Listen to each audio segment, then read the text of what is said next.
More data is coming out now that we've had these features and we've been living with them for the past 6, 8, 9 months in some cases.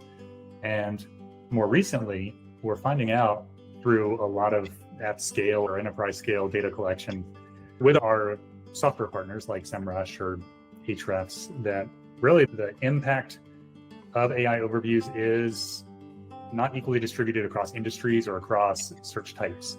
So for more informational queries, of course, AI overviews are going to appear more often. But for branded queries or bottom of funnel transactional intent queries, AI overviews don't have as much of a direct impact. They don't show up as often.